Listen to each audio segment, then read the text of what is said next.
All right. So for the sake of this recording, I'm going to give you one name, which I'm going to name all the other candidates going forward, because it's not really about what your name is, your actual name is. It's about your story. So we're going to call you Sarah, if you don't mind. Sarah is one of my favorite. It's one of my favorite names. So we're going to go ahead with Sarah. And so you get to tell your story and we get to keep your identity hidden. It's just your voice that's going to be recorded, and this is going to be on the podcast, Decoding Attachment Style. Are you in agreement with that? Yeah, sure. Okay, great. Now, just share with me a little bit about what brought you to me and what exactly you're looking for guidance in, because this is what I call a consultation, but it's also a session where I get to give you advice depending on what you need.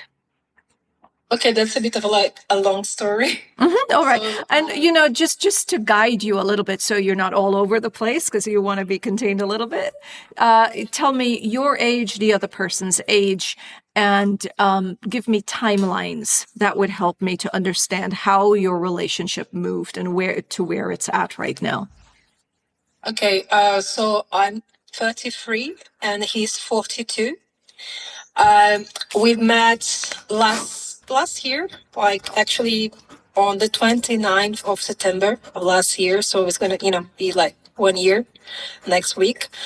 It was like we didn't meet like on Tinder. It wasn't anything like that. It was just completely natural. Like I was still processing my, previous breakup. Like I struggled a lot with my previous relationship for 2 years. I wasn't, I couldn't really move on. So I was meeting new people and, engaging with others, like even sexually, but my mind was still attached to that relationship. Until the moment I just decided that, okay, it's over. I cannot, go on and on like this. And then I just settled and I went to that kind of avoidancy behavior. I didn't want to meet anyone. I didn't want to be with anyone. I just wanted to meet people and take care of myself. And then this previous boyfriend, he started dating someone else and he came to talk to me. And I was like, I processed all the suffering I've been processing throughout our relationship. So I was like, oh, you know what? I know that in the past, I reacted badly every time you did something that I couldn't accept, but I wanted to be happy. So if this person is doing well, it's making you happy, I just wanted to be happy. And he cried. He was kind of, feeling really relieved that I said that to him. But then after that, I felt I felt so light because I don't know, for some reason I had in my mind that I had to carry that person with me, that he needed me. And, I was always trying to control his life. And I was like, oh, finally he got someone else to do that, to do the job. And then after I was like, okay, I didn't want to be in a relationship, but maybe that was because of my trauma. It's not fair to me that, that I cannot go on with my life just because of this trauma. So I was like, okay, maybe I will open up for someone, but this person must be, first of all, older than me, because my previous boyfriend was younger. And I started settling standards. And then I just threw that to the universe like that. But I wasn't really anxious to meet this person. I was just I would do that if this person appears to me. And then I went, I'm an actress. I went to this course, acting course, and I met this person. He was the first person to arrive at the class, and I was the second person. And I don't know, that never happened to me. But for me, it was a, not love, but passion, at first sight. Because I don't know, it was something, I didn't know him, but something he was handsome, but also it was something about his energy that made me feel I started being kind of obsessed in a way, but I was still that point that I can control. I don't get, crazy, but I'm I had this urge of getting to know this person, and things were escalating. naturally. I didn't force anything. I was actually kind of like scared that he was, because he was older, that he was married or, something like that. So I wasn't like really taking steps forward, like, like developing that relationship. But then he was, things just conspire, like for some reason, like the casting director gathered the both of us to do like the same scene, and then things like just everything was just flowing naturally. And then we went out, and yeah, we liked each other.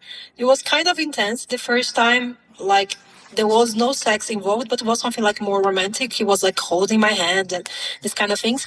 Then I was like, feeling like, oh my god, like it happened so quickly. I was like kind of like already in love with him without him even knowing that, and I was kind of hiding what I was feeling, but he was, opening up to me.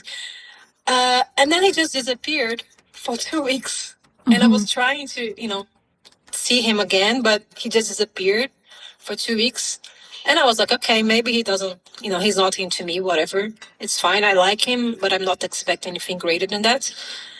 And then he just came back, and like we started meeting each other, but I was like kind of like in the middle, like, okay, I like him, but I don't know how he feels about me, so I'm not gonna stop my single life. So I was like kind of, in that middle. And then, after 2 months, I just realized that he was showing like signs that he liked me, like asking things. What if your ex-boyfriend wants to get back to you? And I was like, that's not the kind of question, people that just want casual sex ask. So I was like, feeling like that. And everything just, happened like very naturally. And then I realized that I had to stop my other affairs because I realized that he was liking me back. So I just had this conversation with him and listen, if you're with other girls, it's fine. Like you're completely free to do so. But I just want to know because, so I can decide what I'm going to do with my life, because I want to be with you, but at the same time, I don't know if you're like, we are on the same page. And he told me, since we met, I've never been with any other girl. So I was like, okay, then it's settled. Like, so now we are exclusive. And I just ended all the other affairs to be with him. And we were just like, going and going and going, and things were happening such a very like beautiful way. It was almost like the story was written by God or the universe, whatever, like by like a It was magical. the screen, yeah. Like there was a screen writer like writing a story, and then we were feeling so good, but we traveled together. He wanted me to go with him, and he was like, I was like kind of scared. And he was like, no, I'm gonna pay for you, and I was like, no, I don't want to go. I'm scared that like bad things are gonna happen. I went there, and everything went perfectly, and then I was like, okay, everything's so perfect. And he was telling me, you're so perfect, like I'm scared. And I was like, yeah, you're so perfect, I'm scared. And everything went so beautiful that we started like a doubting thing, like, okay, so yeah, when the bad part's gonna come. And then we started like acting out of fear, and that triggered my anxious side, my pessimistic side, thinking, like, oh my God, like it's too good to be true. That's not how it's going to happen. And then things started like slowly and slowly just getting unbalanced, because all our relationship after that point started to be, like to develop from the fear and, the negativity. The fear of losing each other, the fear of failing. And then we started fighting. We weren't fighting anymore. Like they started a relationship. I was saying, like, I can never imagine myself fighting with you ever. But we started fighting. We started being jealous. I started being jealous when I saw him like talking with other girls. I started like questioning, and then I started like being anxious. We need to talk about this. We need to talk about that, and overwhelming him, until like there was the last thing I did, which was like to me was the peak.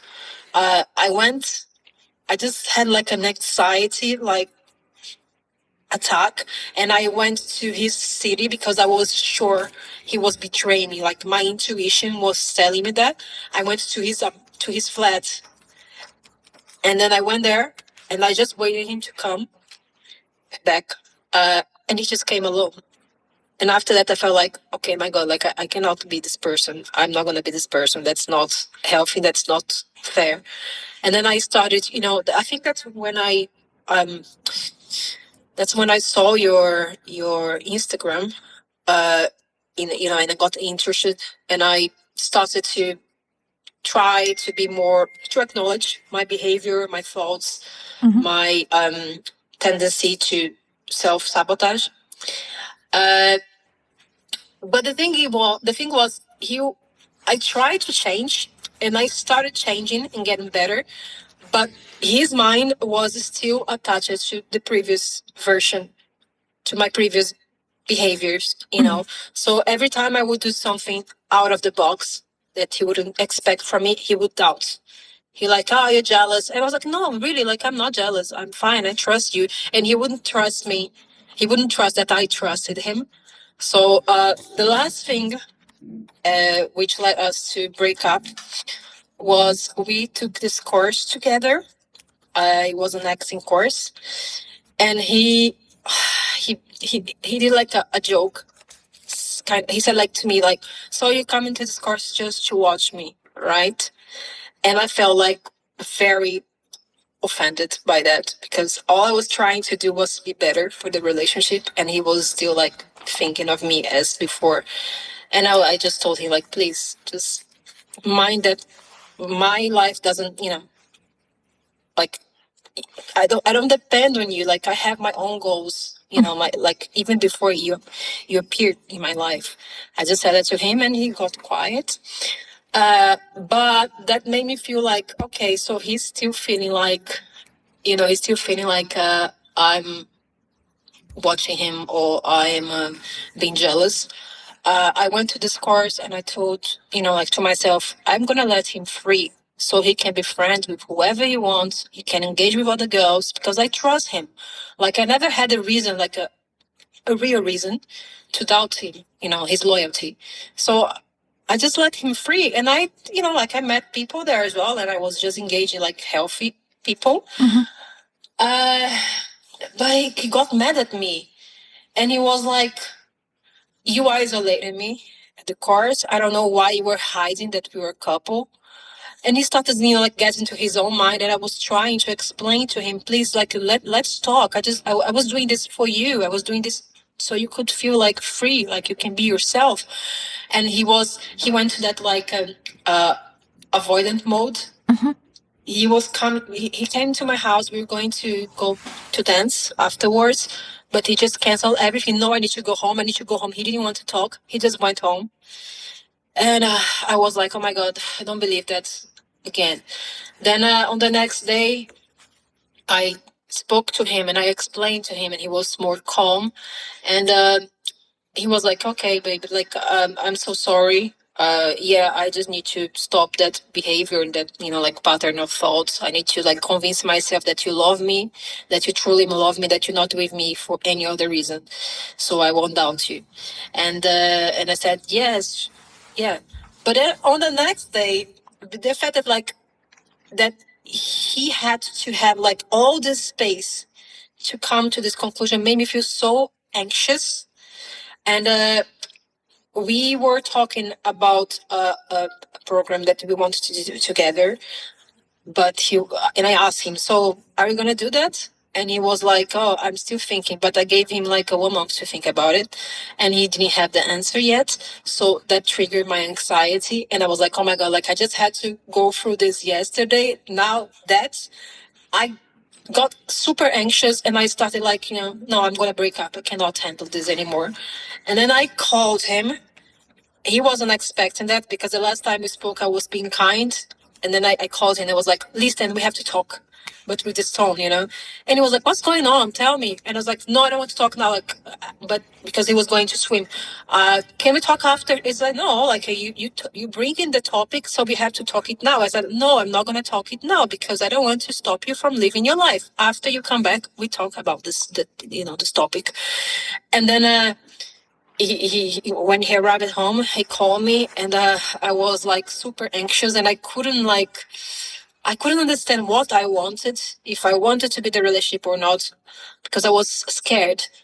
And then he broke up with me, and I was like, okay, wait, I don't want to to break up now. Like, I just need some time to think about what I'm feeling.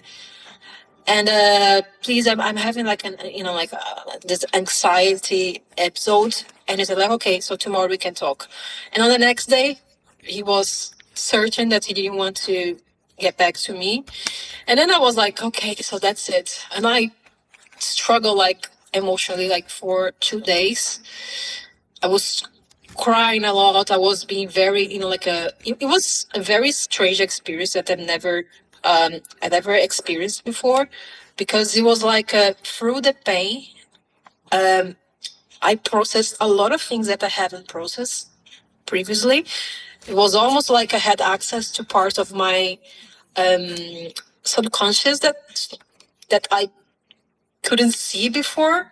And I lost like, I think like 3 kilos this period, like of 1 week.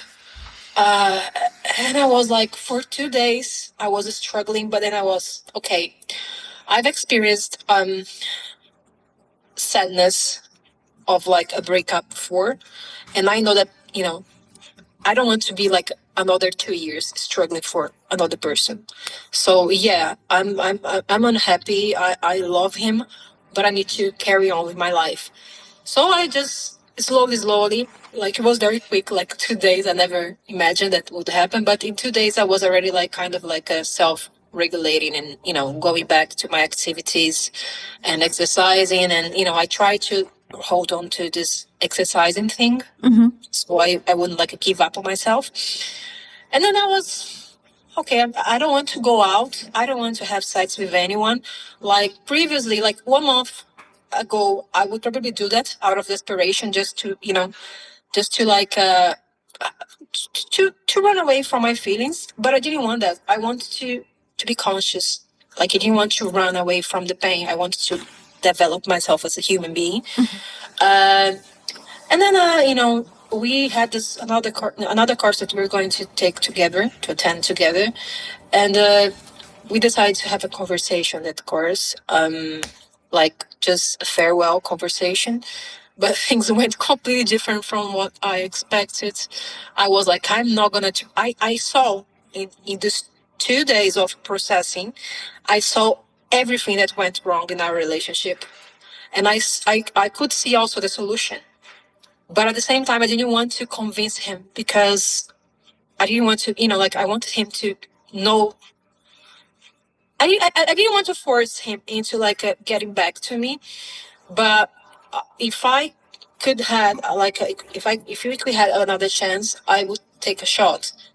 But I was trying to convince myself to not think that way, so I would so I wouldn't let expectations take over. But then, in the end, we were talking, and one thing led to the other, and in the end, I was kind of saying, listen, yeah, reasoning, like being rational with my arguments. And I was thinking, oh my God, like I told myself that I wouldn't convince him, but now, look at me, I'm convincing him. And he was like, yeah, I agree with everything you're saying, but I cannot. And I was like, not even if we have like an open relationship. By the way, the reason also why he broke up with me, apart from the fight, was because he told me, like, after all this piling up of bad feelings, I'm starting to feel attracted to other people. He told me that. You were, he was. All right. He told me that, and he said, like, I don't want to go to the point that I will betray you. So I'm going to break up with you now, so I don't arrive to that point, because I don't want to be that person. And I said, okay, fine. But listen, this thing about getting attracted to other people, like, I think it's normal. Like, I cannot get attracted to other people. What defines us is what you choose to do, with that feeling. So you don't need to feel guilty about that. And then I just said to him, like, what if we have like what if we had like an open relationship? And he said, no, I don't want to do that because you're gonna do that for me. Like, I don't want to, to go like on this path with you because I don't want to feel guilty, like of hurting your feelings. And I said, like, listen, 1 month ago I would never say yes to this kind of like relationship, but now I think I am okay with that. Like, I don't think I would feel the same way. I'm not as attached to you as before. I still love you, I still respect you, but at the same time, I'm not as before because what I had to go through, like all the pain I had to go through, it made me like me lose a bit of the respect I had towards you because I see you as a coward. Although you have like many other qualities, I see you as a coward, so I don't have the same like level of attachment to you. And he said, are you sure of that? And I said, yeah. And said, like, okay, let's, I'm going to follow, I'm going to carry on with my life for 1 month. You're going to carry on with your life for 1 month. And after 1 month, if you still think the same way, we get back together. And I said, okay, but then he was just inviting me to go to his mother's house, she's asking about you. Oh, and he was, putting like activities for us to do together. And I started feeling like kind of okay, it's going too quickly. Like, I can't, if you want to come to my place, you can come to my place, but I cannot go to your mother altogether. No, I'm not ready yet. And he came to me on last weekend, and he said to me, listen, I really love you, and I want to tell you that I don't want to be in an open relationship with you. I only want to be with you. So it was like almost like, it was just being a child. Okay, like, I don't want to have sex with anyone. I just don't want you to tell me what to do. And I was like, okay. Yes. I don't mind that. But then my struggle right now, like, is because I'm oscillating between wanting him, because I want him. Rationally speaking, like, it was a conscious decision to get back to him. I respect him, even the fact that he just break up with me instead of like going, and doing something wrong, made me respect him. But at the same time, I'm struggling to trust him. I'm scared of getting into the same pattern as before, in which like he's the person who's feeling like responsible for me, and at the same time he also feels like overwhelmed, and I feel like he needs to talk, because I need reassurance. So I'm scared of getting into the same pattern as before, and also like we are both like very let's say sexual. So I'm struggling on finding like the right approach, because I desire him and I'm attracted to him, but at the same time we had sex since we broke up twice, and it's been weird for me. It's like I cannot really connect with that moment. So like it's like physically I'm attracted to him, but emotionally I'm still distant. So like that makes a bit of a confusion when we are having sex. So I want it to be like a healthy, that it happens like naturally in a healthy way. But at the same time, I don't know how to tell him that without hurting his feelings, or like Or bruising his ego. Yeah, exactly. Yeah, I want I want him to understand why it's not healthy.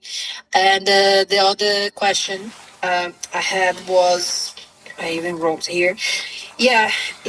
How can I rebuild intimacy with someone who has difficulties opening up and have the tendency of not only keeping his thoughts for himself, but also taking extreme actions when overwhelmed?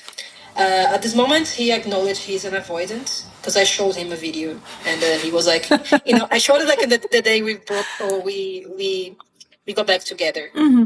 I showed him the video, and he's like, yeah, it's true, I'm like this. And But I really wanted to motivate him like in a healthy way to start therapy. Sometimes I think I talk about this too much, and I think that it's not the right way to do. But I want him to do that because I know that he's struggling with his own feelings, and he has this mindset that he needs to be strong. He needs to take everything alone. So yeah, I want to motivate him, but not in a pushy way. You mean you don't want to mother him? I don't want to mother him, but I want him to take Yeah. action. You want him to do something if you're going to choose to be with this person. All right. Now, before I continue with any questions or anything that I'm going to say, I have to let you know or remind you that I'm a coach. Okay? I'm not a therapist.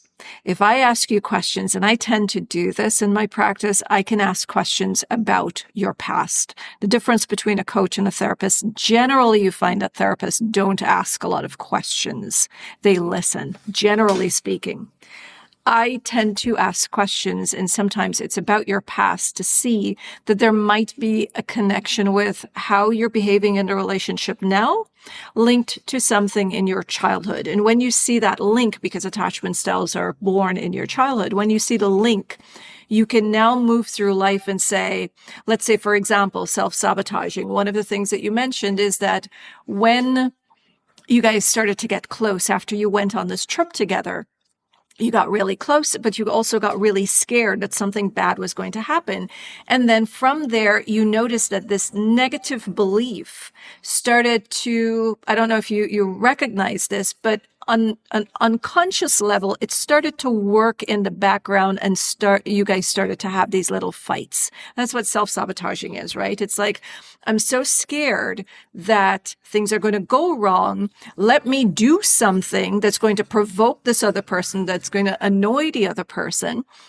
And then I'm doing that so that they could come in and prove that they're staying with me.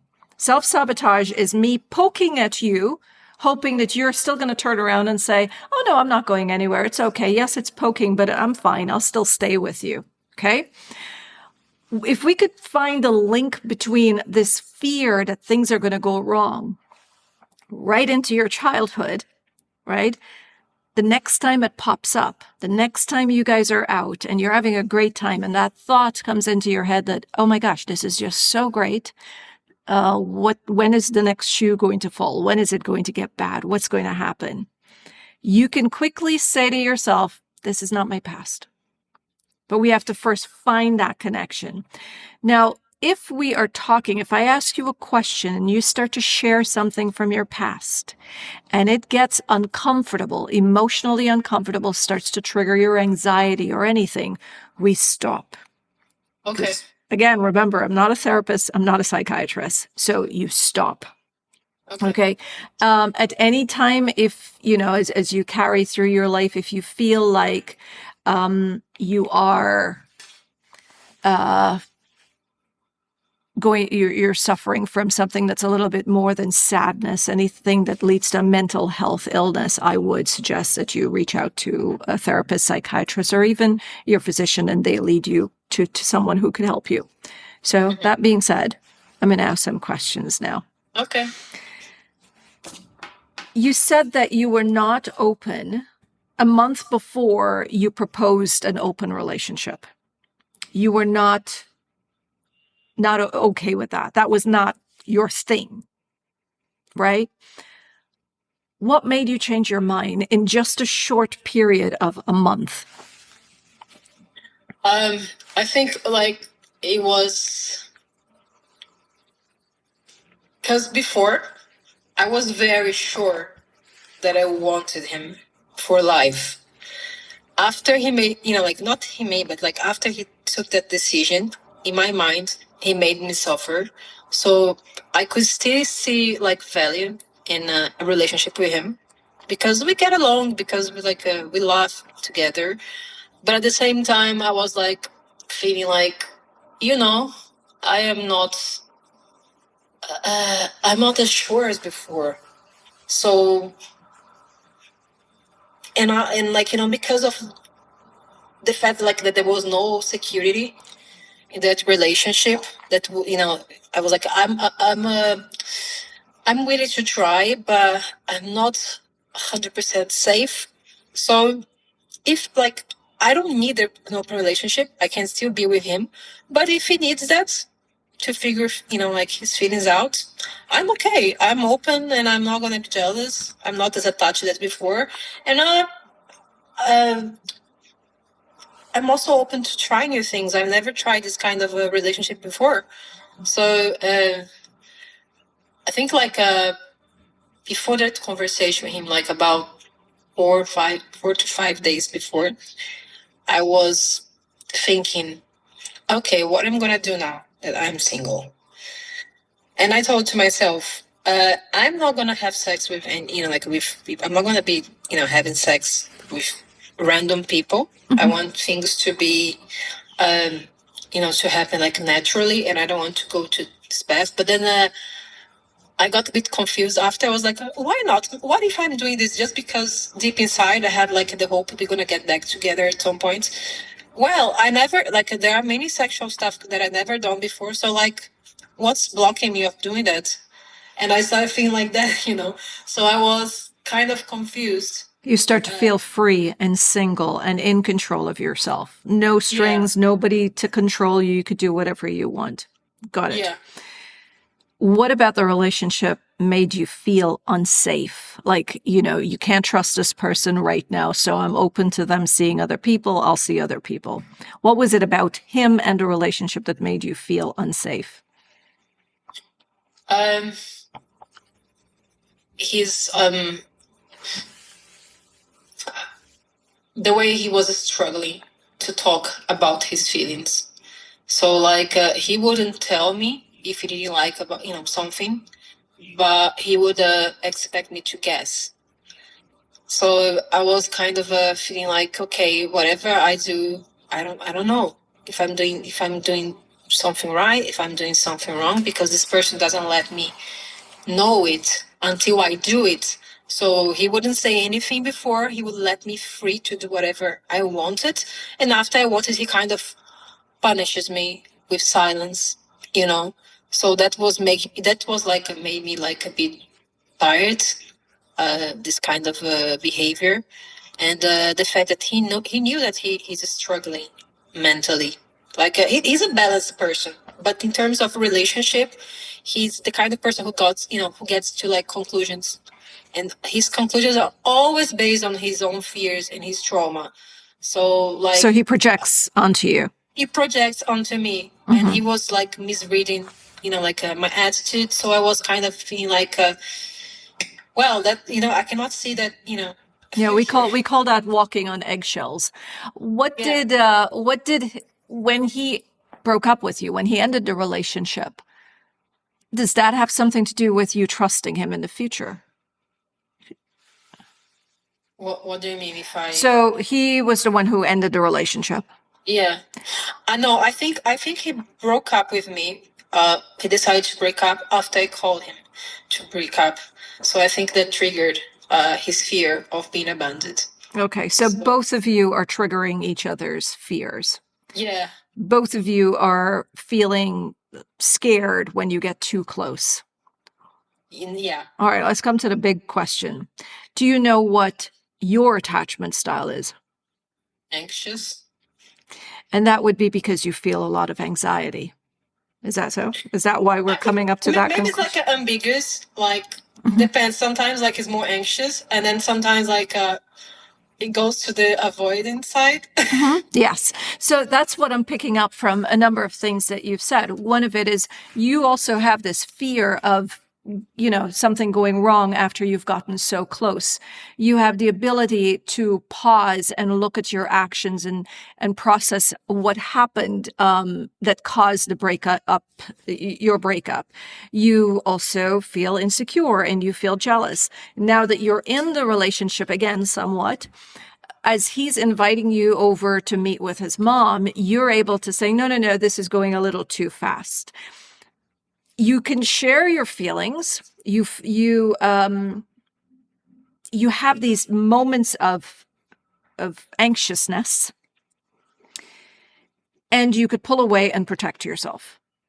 You can pull back and say, this isn't working for me. This is moving too fast. I need to slow down. I don't know what is going to happen in the future because I don't feel safe. That there is the making of a bit of a fearful avoidant.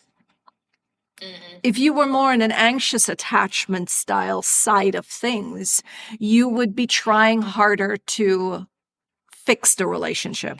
And one of the reasons I asked you what it was about the relationship that made you feel unsafe, or what is it about why did you decide to embrace the possibility of an open relationship, is I wanted to see how much of you would be molding yourself to make him happy. But I didn't get that from you. What I got from you is that you thought about yourself and experiences that you've never had before, and you thought, okay, let me just try this out. Anxious attached people generally cannot do anything but a monogamous relationship.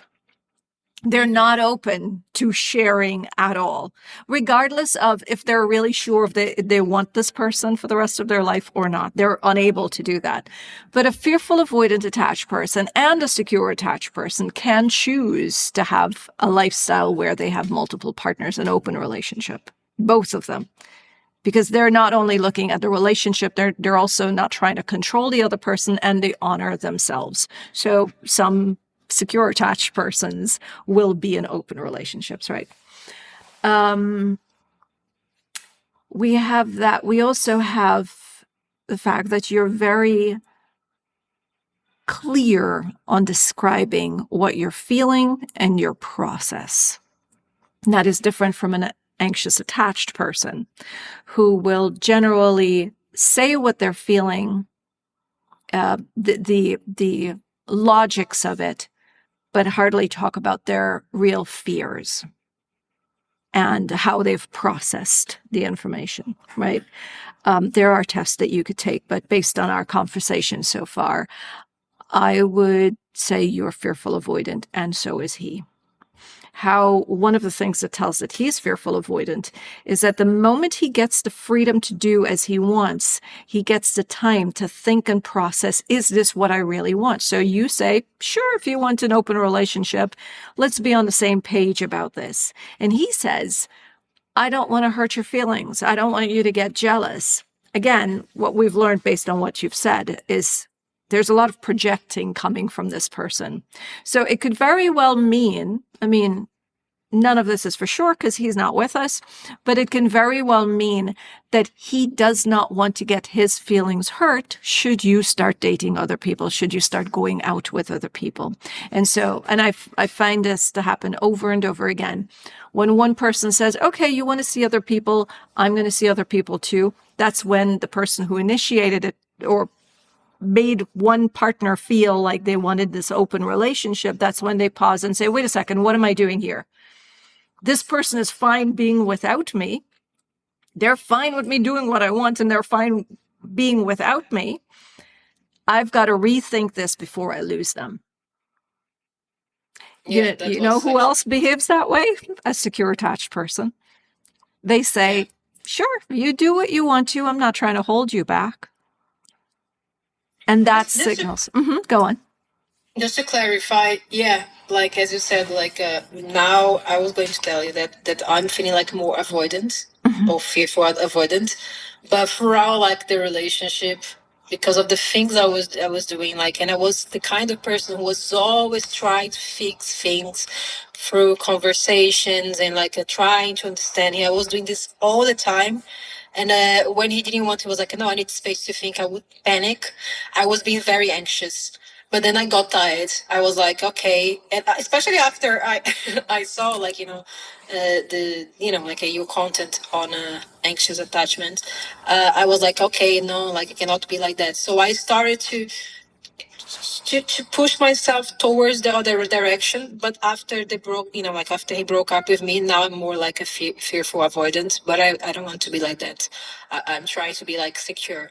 Yeah. So that's why we're having this conversation as well. Well, you have the making of a secure attached person where, you honor yourself. Okay. You just don't want it to be driven by fear. Right.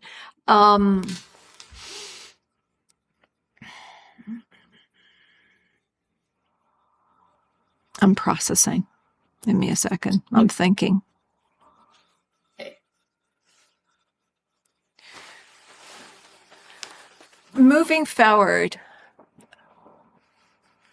you're going to want to be absolutely certain of what you want your future to look like, not only with him, but on your own. You don't want your decisions to be driven by fear, and you want to understand, or you want to accept that what you feel in the relationship and outside of the relationship, both are normal feelings. You see, you're not with a secure attached person. You're with someone who is back and forth, uncertain as well. And if you are, it's kind of like being in a small boat. That's the size of the relationship, right? It's a small boat. Nothing really has really developed in it. Mm-hmm. So you're in a small boat out in the ocean, and it's a hell of a storm. There's no way you could be relaxed. So it is so inconsistent right now that you felt anxious in it. That's a normal feeling. Then all of this, the back and forth, the betrayal, even him, talking about the open relationship, as much as you've accepted it now, it must have been a little jarring or painful in some way when you heard it. It took you a while to process. Am I correct? Not on that day, because I proposed that, but before, every time, because he would just come with that when we were having a crisis. That's what I'm talking about. The beginning, when he started talking about it, it must have been uncomfortable. So now your body went through that pain. It went through pain with him. And if your body goes through pain with anything, what does it want to do? It doesn't want that pain anymore. Right? What you did, the secure thing that you did, was after the breakup, you processed. You said, okay, this is what he's really about. This is what it looks like. I like this person for these particular things. Can I be with them for only that without neglecting myself? That there is completely securely attached. Mm-hmm. Okay? The task would be to do that while you're in a relationship. Yeah.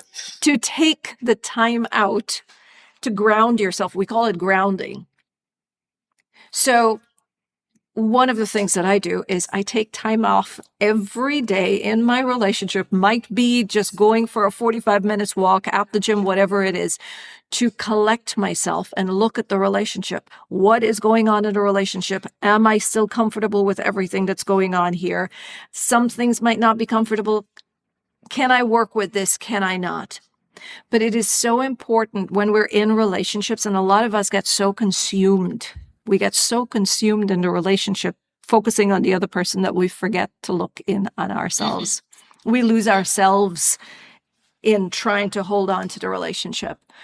So, I would advise going forward, you spend some time with yourself and really ask, what do I want? And what do I see this person willing to give me right now? Accept your feelings. There's nervousness and there is betrayal. Mm-hmm. Okay. I think your approach to take your time makes sense because now you're getting to know each other all over again. Yeah. The other thing is you are a new person now. You're not the same person who met him a year ago. That, if you said 2 days you took and you really processed. Yeah. That changes a person. You can change a lot in 5 minutes. Your perception can change. So you're no longer the person that he met, and you've got to give him time to meet the new person. And at the same time, you're getting to meet the new person that you are.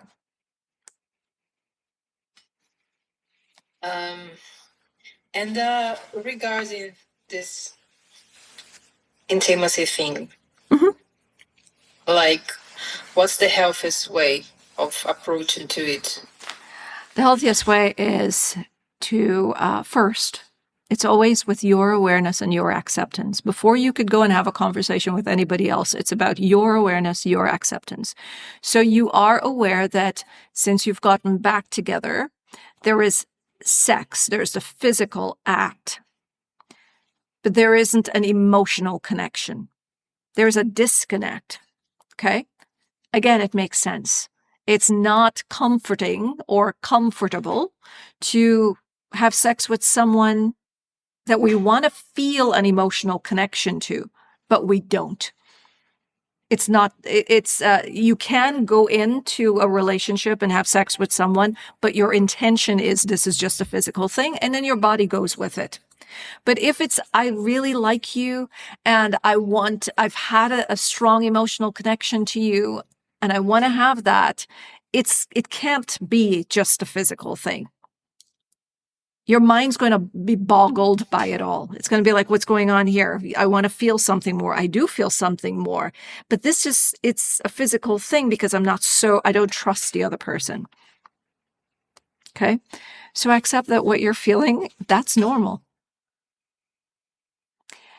Now you sit and decide, can I have a physical relationship with this person? And as I get to know them and trust them again, the emotional side might come back or will come back, whatever language you want to use. Or do I put a pause on the physical part of the relationship until I feel something more for this person? You see, as an individual, I can't tell you what would work here. You have to sit with yourself based on who you are as a person and what you want. And you ask yourself these questions. Which path works for you? Mm-hmm. It's because I really want to, I want to be with him.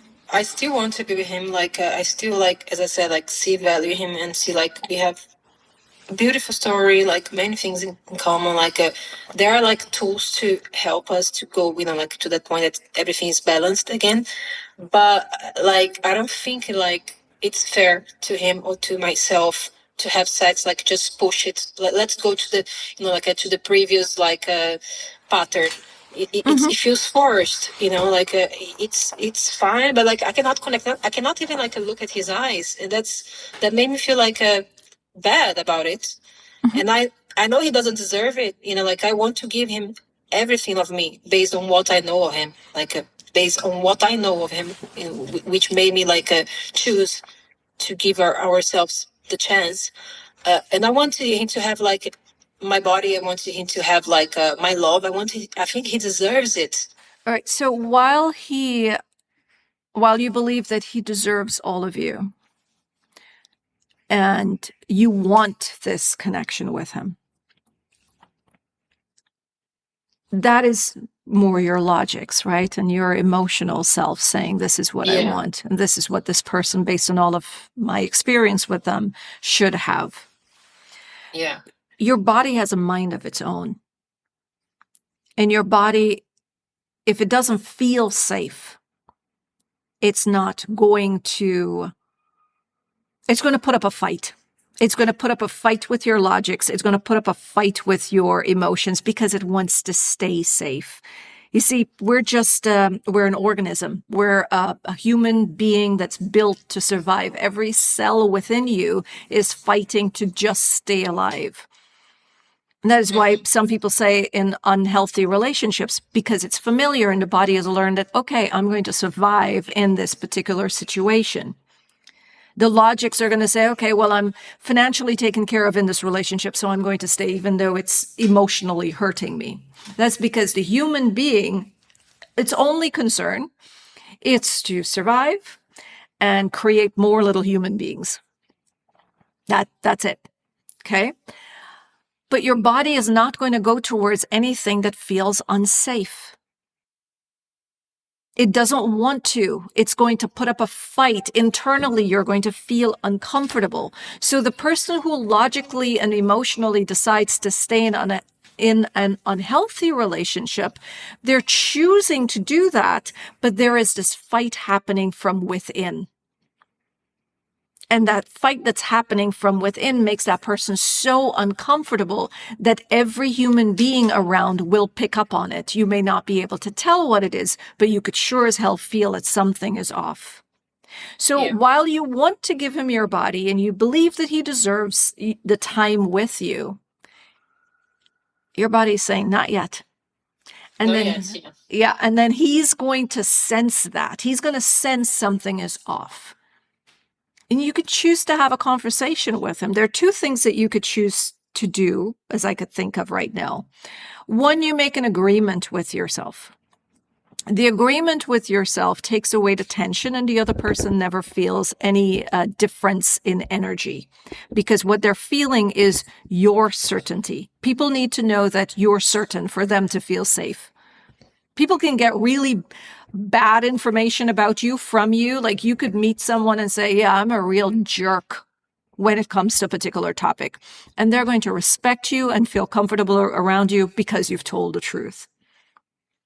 So if you can make an agreement with yourself, this is just an example. Let's just say you decide that, okay, I'm just going to have sex with this person, and later on, whatever feelings happen. You've made that agreement with yourself. Now you're going to be relaxed. You're going to feel at ease. And so when you're approaching sex with them, they pick up on that energy, that you're just involved because you're not overthinking the whole thing. You're not fighting against your body while you're physical with this person. Okay, everybody's relaxed, everybody is comfortable. Or you can have a conversation. And you could say something like, I really enjoy being with you. I enjoy our time together. I find that my body is struggling a little bit to get on board with me emotionally. I don't feel ready as yet. And if you notice, at no point did I say you. I didn't use the word you. So you're talking about you, you, not them, right? You were talking about you and your feelings. And you're not asking permission. And should the other person ask, how can I help? What can I do? This is where you accept that there is no one else that can help you with this. Give it, you can say that, in time, I'm sure my body will relax as I start to trust this relationship again, right? Not trust you, trust a relationship. Trust where we are. Yeah. But this is a process, and you want to be very gentle with yourself. Any break in any relationship will cause doubt in the other person's mind. You got to find like a grounding again, it's like you're kind of testing things out. What's really strange for me is because for me, I told him, if you want this to, to be good or to be balanced again, you need to put yourself in a situation where you feel like you try to feel more comfortable on sharing your feelings with me. I'm not going to judge you or anything. I'm aware of that, and I'm trying to be aware more and more that a judgment just leads us to misunderstandings. But you got to trust me and tell me how you feel, whatever you feel. And I told him that. But then I asked him this week, how are you feeling? Are you feeling like anything? Oh, no, I'm fine. Yeah, because you have to appreciate the brain that you're dealing with. It's not a secure attached person's brain. A lot of times people will come in and they'll say, oh, if they could only talk. Yeah. It's kind of like looking at a glass of Coca-Cola and say, oh, if only you could be water, you'll be good for me. If only you could be water. It can't. So you have to approach the person where they are at their capacity. We know it is hard for a fearful avoidant or a dismissive avoidant attached person to share how they feel. Okay? One, for you, you don't have to ask him how he feels. It doesn't mean that you don't care. It can mean that you trust that he is going to show up and speak when he's ready. It means that you can trust that he's working on whatever fears is holding him back from sharing. That when, I'm going to guess that you're hoping that he's the adult that you want in your life, right? Am I correct? Okay, good. Now, what do we do with adults? We trust that they're going to share how they feel and what they want and what they don't want. You don't have to baby him into, oh, please tell me what's going on. Tell me what you're thinking. Let him be the grown up. Allow him, respect that side of him. Yeah. And meanwhile, and if he does anything passive aggressive, behaves like a child, throws a tantrum, and you're choosing to be with a grown up, what you want to be able to say is, that's not something I tolerate. How about you work on yourself? And when you're ready to have a conversation where we both can discuss this, feel free to find me.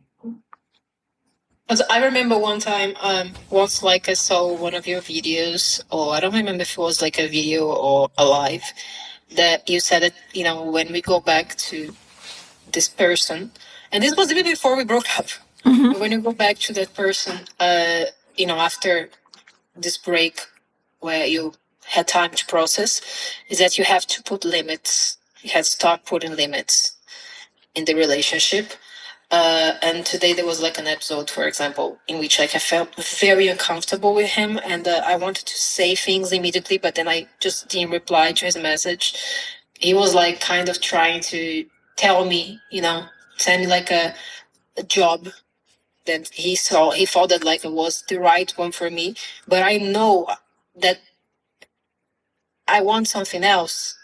And I told him like, but I need to think carefully about it because I'm, on this job searching, but I want to be conscious about every decision I make. I don't know the outcome, but the decisions I want to, be conscious about them. And then I said like, oh, but just give it a try. You already have the no, kind of pushing me. And I felt so disrespected. Like, man, like just not trusting me, like as an adult. I know that before I had like, I was leaning on the relationship too much, and he has this idea of me. I know where it comes from, but at the same time, he needs to, let it go of this past, because I'm conscious now about what I need to do. I know what I have to do with my life. So I was just thinking, like before the session, I was thinking of ways of, dealing with that. Writing.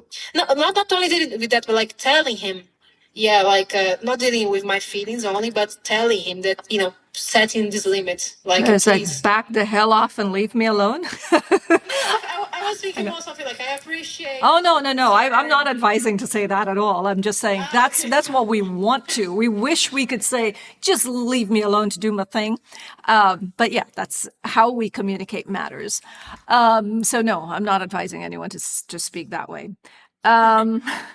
So what I first want you to see is that while you've also been doing the mommying thing, you've been mommying him a little bit with, his feelings and how to communicate with him and asking him, how are you feeling right now? That's a little bit of mommying. Also wanting him to go to therapy, right? But again, it's so people have asked me like, okay, so what's my purpose in the relationship? Your job is to support. As a partner, we support. Think of it as two people getting into a business, right? If you and I choose to get into a business, you're supporting me. You're not telling me what I should do and not do. You come in here with your strengths and I'm coming in with mine. So how do we make yours and mine work together? Not me tell you how to be like me or you tell me how to be like you, right? So a partnership is two people supporting each other, bringing in all your good stuff together and making it work, making it a great relationship, great business. Good. Now, he's also got the tendency of parenting you. And the thing with most of us is that we had parents who were very authoritative. They were always telling us what to do based on what they wanted and never asking us, how do you feel about doing this thing? So he's coming in and he means well, right? We know he means well. He just wants to help you out. Keep that in mind. link the frustration of, okay, he's telling me what to do. This doesn't feel good. Who used to tell me in my childhood that I should do this and I shouldn't do that? And they didn't care how I feel about it. It might have been a class that a caregiver, your parent was pushing you to go do, but you hated doing it and you were forced to do it. Now as a grown-up, you're like, the unconscious mind says, who the hell are you to tell me what to do? As a grown-up, you don't want to deal with that parent anymore. And you feel as though, most of us, I work on my own. Why do I have to take advice from you, sort of thing? So our ego gets triggered. Our ego jumps up. How do you communicate it? Thank you so much for this. Period. Later on, if he asks, did you look into that thing? I thought about it and it's not in alignment with what I'm looking for. It's not for me. Oh, but I think it would be great for you. Oh, thank you. Period again. You're respecting their thoughts, but you're not arguing with them. And one of the things that we have to start recognizing and accepting is that no one else will know what's best for us. And maybe because most of us don't know what's best for us just yet. If we don't know what's best for us, yeah, they can't. Mm-hmm. So you wouldn't advise me, because I'm the kind of person, I talk a lot. And I always try to be like reasonable, like share my feelings, not my feelings, but share my rational thoughts. So I was thinking about all this, and I understand the reason why you're doing that. But then I start talking a lot, and it can be like tiring for the other person. So is it better if I just be like simple, thank you, and that's it? Oh, yes. You see, what I do as a part of the practice is I undo what your parents did. So your parents spent 2 to 5 years teaching you how to talk. And a part of my work is teaching you how to be securely attached so you know yourself and you don't have to talk a whole lot. Okay. Yeah, there's a saying that goes, we spend 2 years learning to talk and 60 years learning how not to. So it's better to be clear on what you want first and then communicate from that place. The moment we start to over-explain ourselves, it's because we want them on our page and we want them to approve of us. We're fighting against them when these are all human beings who can't possibly appreciate why we want what we want. He can't possibly understand your entire childhood that led you to wanting this job that you want. He doesn't know all the making. So to have a conversation, I mean, you can explain, like, just saying this is not in alignment with me should be enough. If he wants to ask, well, okay, what exactly are you looking for? If he's showing curiosity, then you let him know, this is what I'm looking for. Mm-hmm. Oh, but I think that this would be better for you, because people love to push, right? You say, thank you. Thank you for having that faith in me. Yeah. Yeah. Okay. Another thing that you mentioned that I want to touch on, you talked about him going to therapy.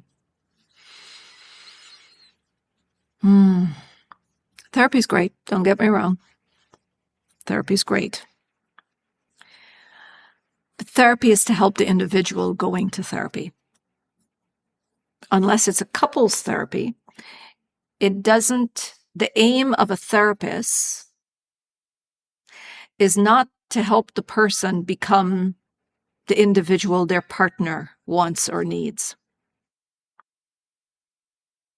The job of a therapist is not to help him to become the kind of person that you would want or you need.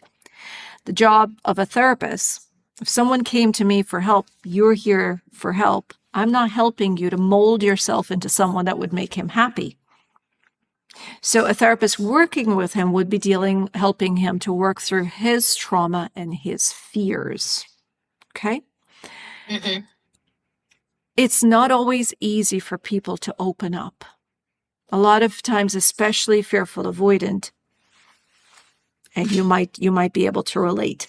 You said in the past, you might have started dating other people shortly after the breakup, right? That's one way we distract ourselves. And when we distract ourselves, we don't look into the past. The past is painful. That's why we're distracting ourselves.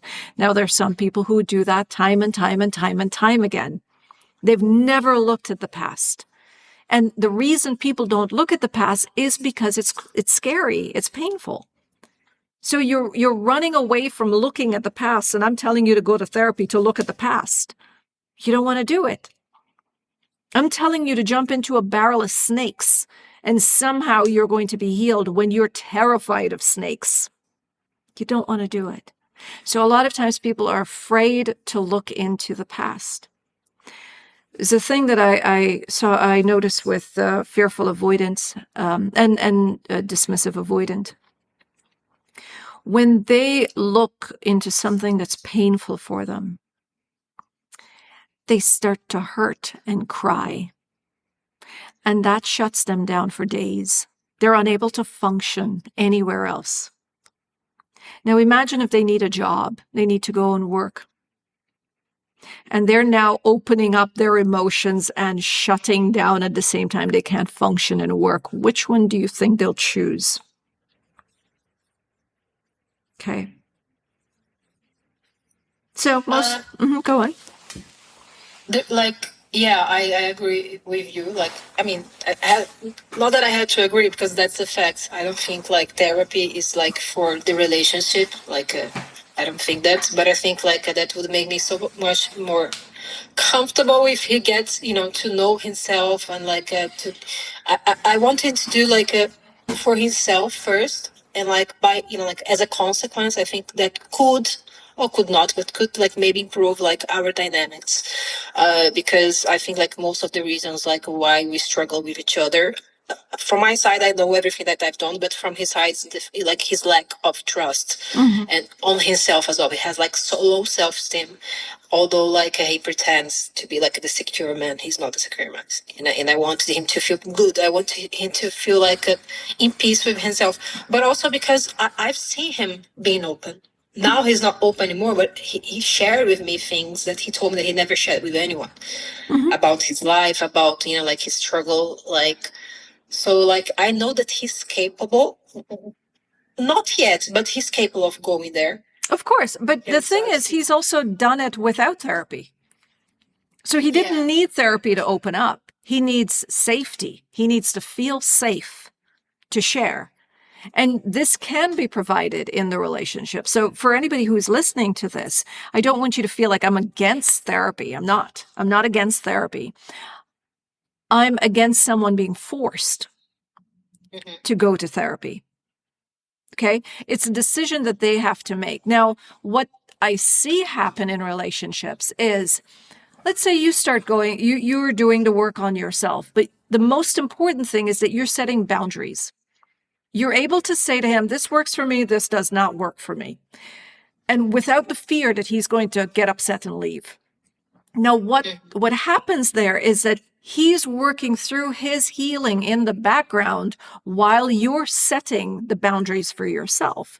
So he may be fearful avoidant with someone else, but in your relationship, he can feel safe and secure. He can be triggered by other people, but with you, he can feel safe and secure. How does that happen? If you're telling him your truth, this works for me, doesn't work for me. That is consistency. He knows that you're not going to BS him. He knows that you're not trying to manipulate him. He knows that whatever he gets from you, whether he likes it or not, it is the truth. So he's not constantly worried that something's going to fly out of nowhere. So consistency makes him feel safe. Now, when he shares something, when he decides that, okay, I'm going to be vulnerable now, and he shares it depending on how he's received. Say he shares something and you just listen. And you say, oh, that sounds difficult. Or you acknowledge and validate his feelings. You're not giving advice. Because the moment you give advice to anyone, they start to feel like they've done something wrong, right? But just to listen. And then you can ask, would you like my take on this? We ask permission. We don't just give advice when the person didn't ask for it. As a partner, again, your job is to support, which means listen. Okay? Who gives advice? The therapist gives advice, a coach gives advice, your employer. Those are people, mentors give advice. A partner's job is to listen unless the person's asking, can you give me your take? Or you ask them and they give permission. Yes, I'd like to have your side of things. The more that happens, he starts to realize, oh, I can share anything and I'm not going to be criticized. I'm not going to be judged. I'm okay with, I'm good. I'm in a safe space here. And the more that builds momentum, that builds trust to open up more. Now, this is your relationship. But if you notice, what I'm saying is that it starts with you. You're the one who is calling the shots. You're the one who's healing you, working from within. If you're asking questions all the time, or jumping in with opinions and giving advice, that's coming from a place of you wanting to be seen, you wanting to be valued. Okay? Entendi. Yeah, sorry. I just replied in Portuguese. I That's all right. I understood.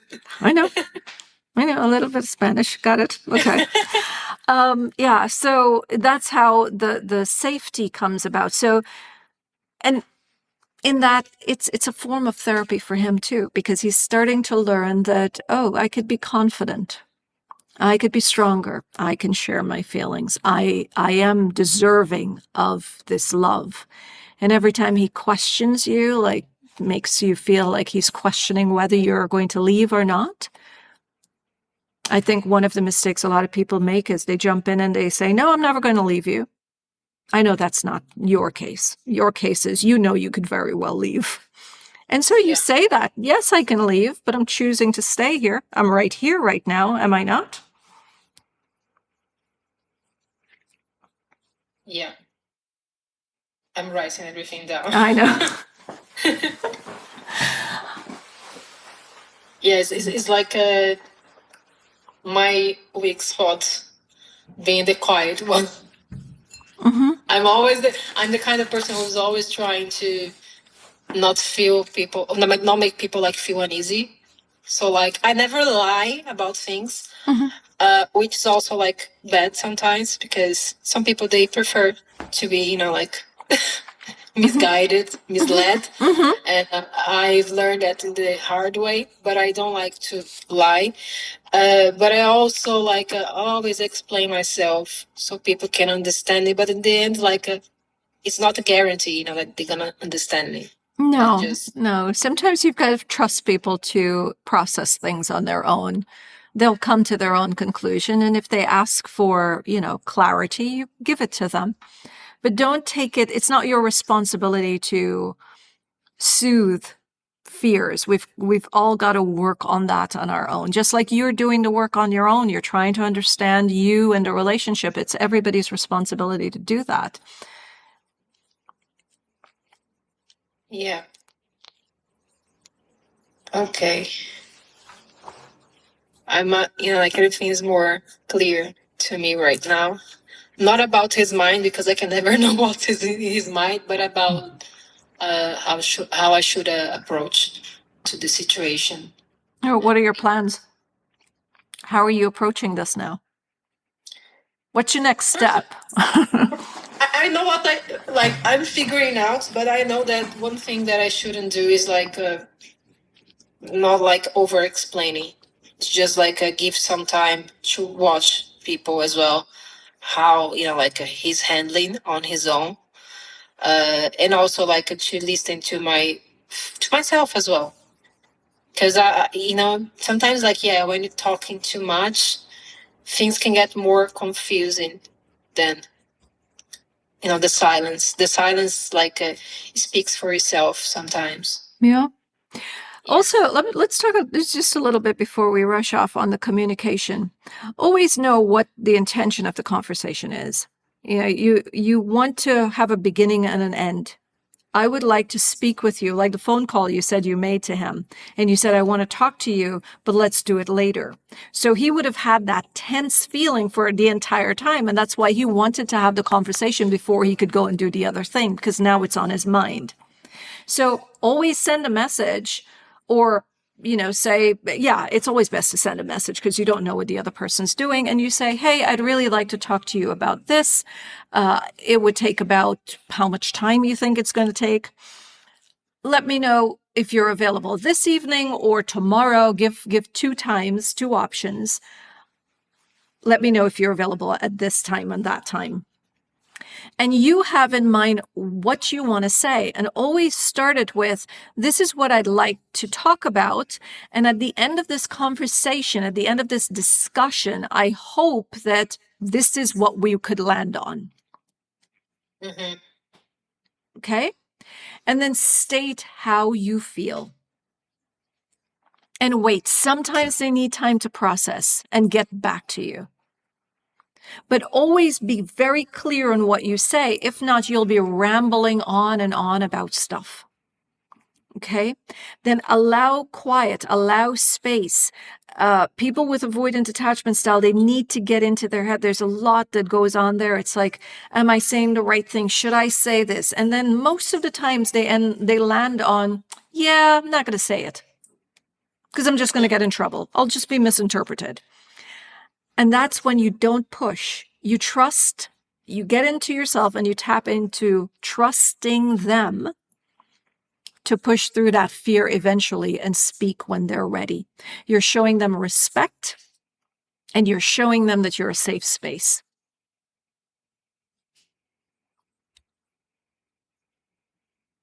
Okay. And get comfortable with quiet. A lot of times people feel like they need to talk during the space of time. Get comfortable with quiet. Unless we're doing a session like this, feel free to talk away.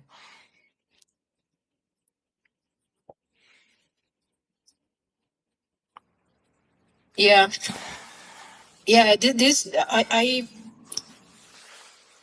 I come with like this realization of being comfortable with quiet. Since this traumatic event of the breakup, I became someone more quiet. Mm-hmm. And I realized that like one of the reasons why he wasn't talking too much, he wasn't talking as much as I expected him to talk before, was because I was talking too much. So like I just tested him. Let's see how he can handle the silence. And I just got, last time I saw him, I was just quiet. And he would feel, that void himself. And I was like, okay, maybe he wasn't talking because I was talking too much. Yeah. And also when we're talking too much, we can't process. The other person cannot process. Right? If you notice, we're both doing that. When you were talking at the beginning of this conversation, I was taking notes because there is no way that I would remember important details that we needed to address later on. And as I talk, I could see you're taking notes because it's a lot of stuff. It's heavy. Yeah. Now, you and I are here in a different capacity. It's a safe space for you. You can say whatever you want to, and you're not afraid that I'm going to judge you or criticize you. I could say something harsh and you'd be like, who the hell? You don't know who I am because you're not emotionally connected to me. But when it's a partner, when it's a romantic relationship or a familial relationship, these feelings can get hurt. So we're really careful with what we say. And so we need time to process. We need little bite-sized information. So we process it and come back and say something without hurting the other person's feelings.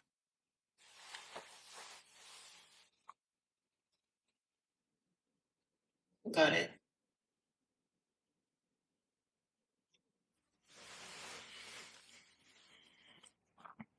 Yeah? That was clarifying. Yeah, I think this is an easy case. This is good. You've got a good head on your shoulder. Just make sure that it's not driven, your actions are not driven by fear. So if you're quiet now, you mentioned that, you're quiet because of what has happened in the past. Make sure that you're in your head and you're saying, okay, I recognize I'm afraid of speaking up, but I will not shut up and suffocate my own peace just to make somebody else happy. So you can be quiet because you're listening, but not quiet because you don't want to disturb the peace and have parts of you diminish.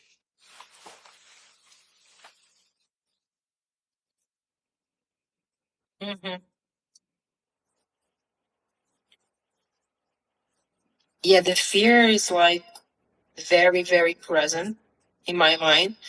Sometimes, when I'm here like alone, I'm taking care of myself. I'm not really thinking of him and of our situation.